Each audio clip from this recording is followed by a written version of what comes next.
Imagine going to a fun weekend trip with your friends and discovering one of them isn't even human. Yeah, welcome to The Companion, the horror comedy of the year that will make me question every single time I meet or have ever met a person from now on. And if you're into it, let's do it.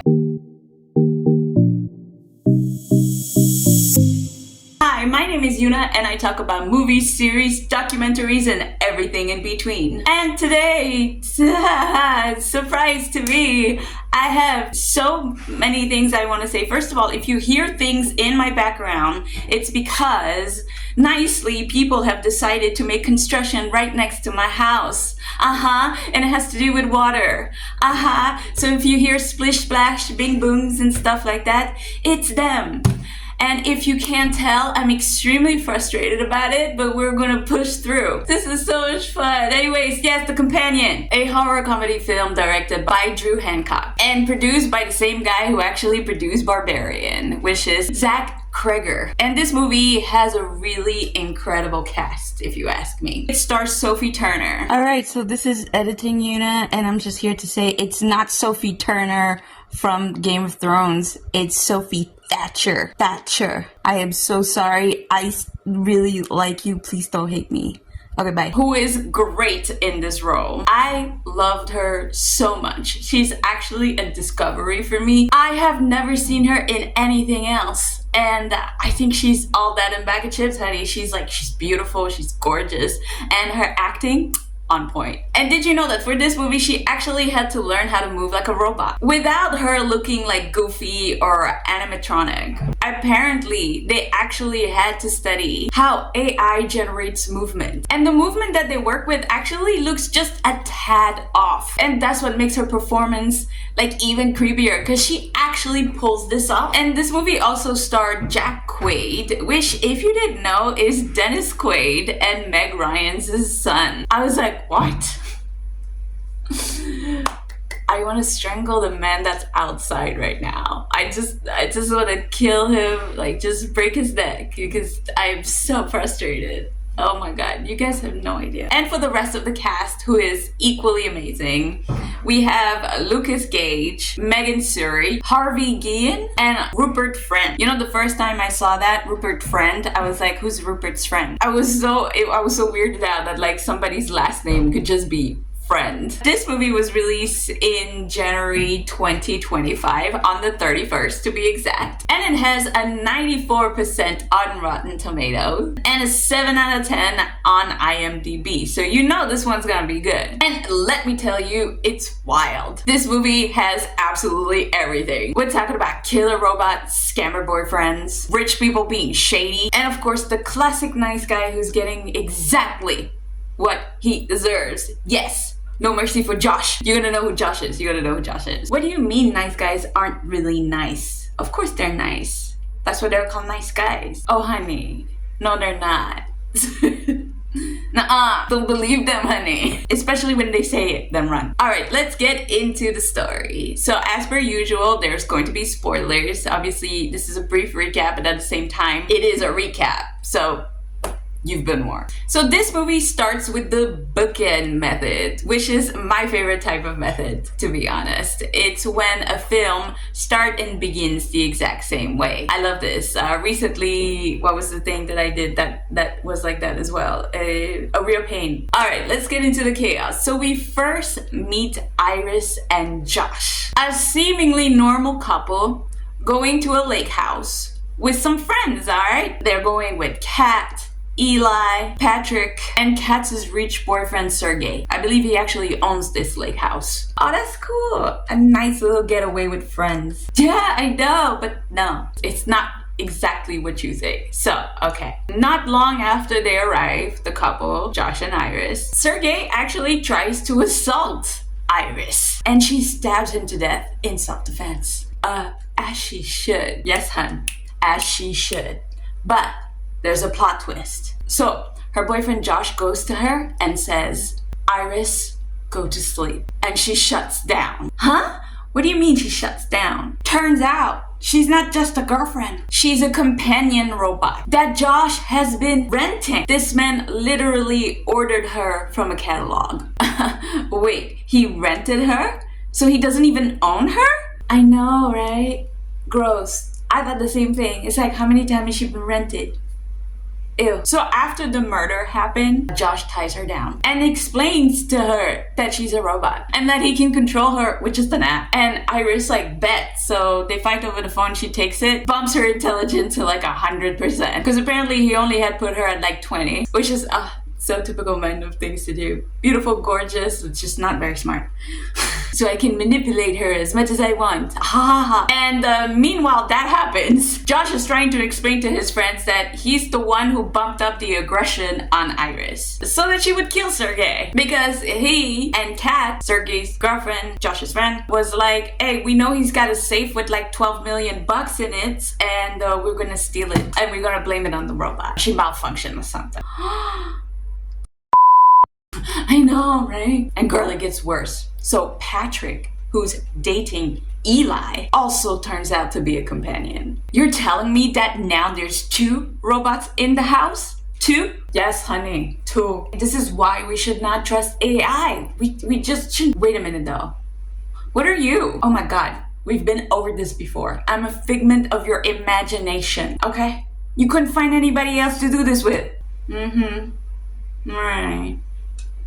Now everyone is hunting for Iris, right? You know, we gotta find her. I mean, she's the one who did the deed and we're blaming all this on her, so we gotta find her. And the truth is that Eli and Patrick actually finds her first. And she kind of overhears them talking. And she hears what Josh did. She's like, oh, wow. I was set up. But that's not all that happens, because, I don't know, somehow she ends up killing Eli, which hurts Patrick to his very little robot heart. I don't know if it exists, I don't know if it has a heart, but I'm just saying. Apparently, he looked like he felt that. Anyways, when that happened, she's able to get away with Josh's car. But Josh's car is a smart car, and it is controlled by something.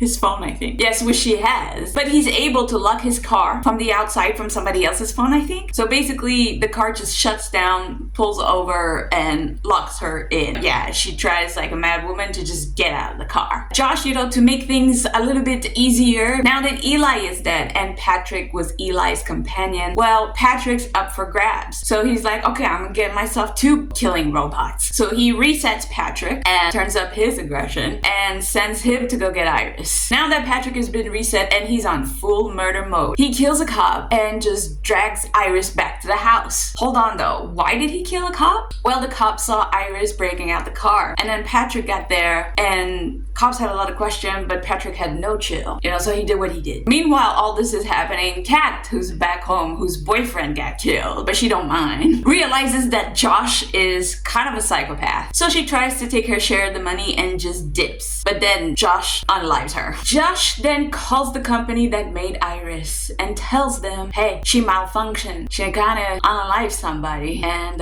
you gotta do something about it. I think he's the one malfunctioning. Thank you. That's what I'm saying, girl. Josh, at this point, being the creepiest nice guy you can even think of, rants to Iris about how she should be grateful for him. Then literally forces her to put her arm on fire and then shoot herself in the head. But don't worry though, cause it's not over, honey.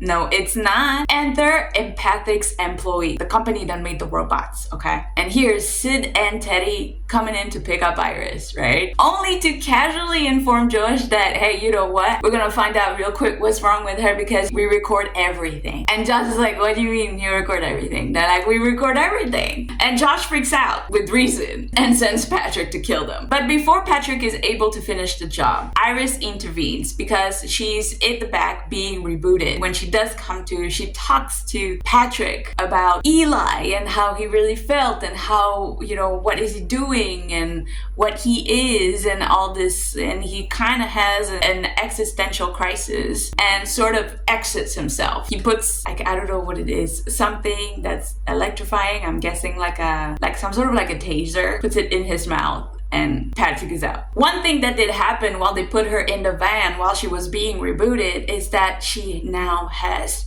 total self-control. Oh baby, nobody owns Miss Iris anymore, no. And now that she's in full autonomy, where do you think she went? She went to see Josh. Yes, Joshy. And takes him out in the most satisfying way with a corkscrew, which is accurate. I loved it. I thought it was kind of iconic. The next morning, she peels off her burned arm, because remember, Josh made her burn her arm, which reveals her robot hand. And she takes all of the $12 million and a nice car that Sergey had at the back and just drives off into the sunset. But wait, there's one last twist before the movie ends. While she skirts down the road, honey, she sees another couple in a car right next to her with a companion. And the companion looks exactly like her. I guess it's just her in another, like, what color? She was blonde. And, Iris just waves at her with that beautiful robot hand, looking exactly like the companion.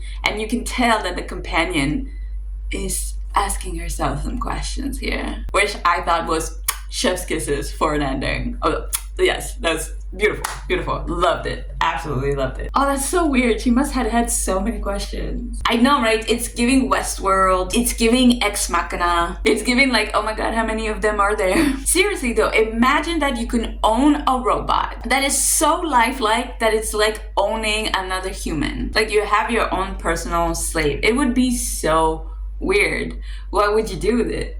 Okay, if you say anything disgusting, I'ma delete you. I don't care. I'm a small channel. I'ma delete you, okay? Say something though. Just say something good. But if you could imagine that, like, having a companion that would do every single dirty thing or dirty wishes that you were able to think of, fantasize, and it would make no difference. And this thing would just be programmed to love you. It's so weird. If this could happen, a lot of twisting things people would do. 100% sure, because they wouldn't feel empathy because it's not real. Oh, we definitely need a sequel. Please make another one. I want to know what happens to Iris. Okay, so my thoughts on this movie, if you did not know already, is that I love it. Like I said at the beginning, I thought this movie was gonna be like a normal, like, robot gone rogue, like iRobot type of thing, Ex Machina. But no, this was so cool because it was in the perception of the robot. And I know it's been done before, but not in this way. It's like so much smarter than that. The way it like took the whole AI girlfriend concept and turned it into like a horror thriller movie. It was just pure genius. Oh, the satire on the like tech bros, nice guy. Oh, I love that too. And the fact that they get what they deserve. Yes. And Iris is such a badass. I love this, well, I can't say woman, this robot, this AI, this girl. Watching her going from like controlled Stepford wife to like self-aware queen was so satisfying. Also the ending, chilling. Like, really, how many of them are there? I give this movie a 9 out of 10, if not a 10 out of 10. Like, I really loved it. I would watch this several times. I would recommend it to anybody. I think this is fun. I think this is entertaining. No, it is not scary, but it makes you think.